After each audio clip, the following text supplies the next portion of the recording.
এই যে আবার গৌরী কিচেন থেকে এসে গেছি, কচুর শাক রান্না করে দেখাবো।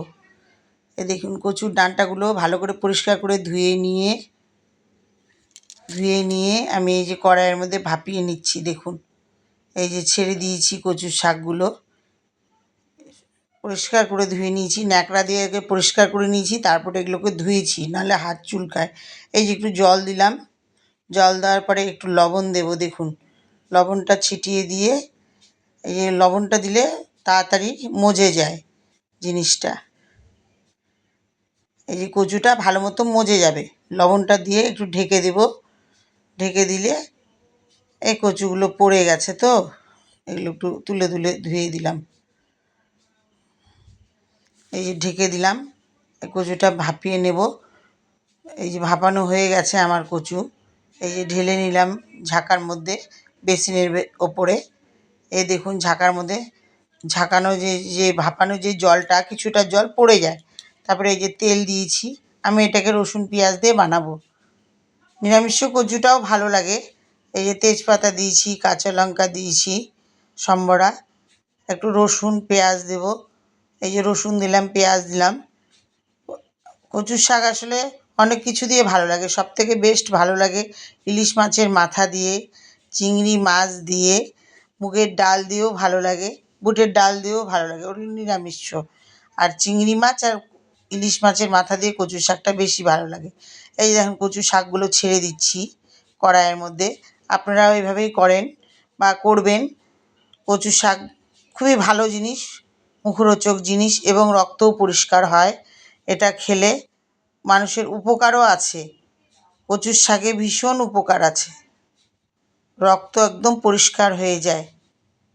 এই দেখুন, কচুর শাকগুলো দিয়েছি। কচুর শাকের মধ্যে আমি এখন একটু সামান্য হলুদ দেব।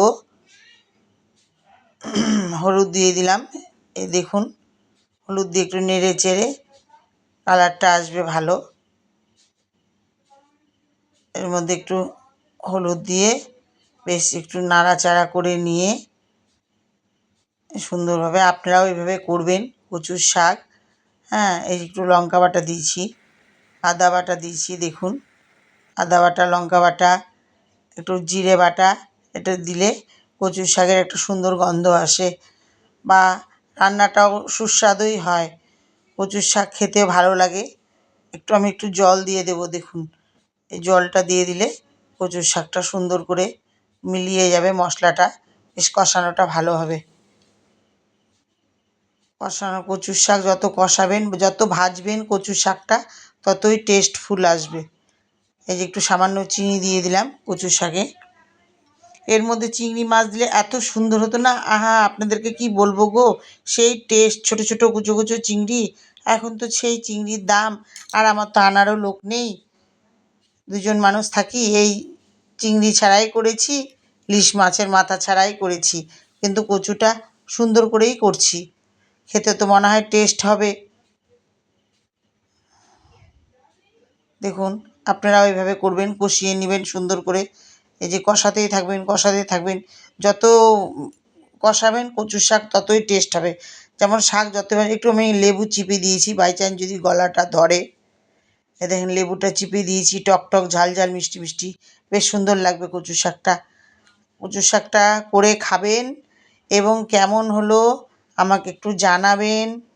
জানালে আমি খুব খুশি হব। লাইক করবেন, শেয়ার করবেন। কচু শাকটা কেমন লাগছে আপনাদের কাছে?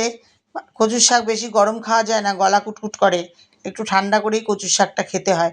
এটা আমি বলবো না গরম ভাতের সাথে খান, কারণ কচুর শাক যত ঠান্ডা হবে ততই কচুর শাক গলাটা কোনো অসুবিধা হবে না গলার মধ্যে।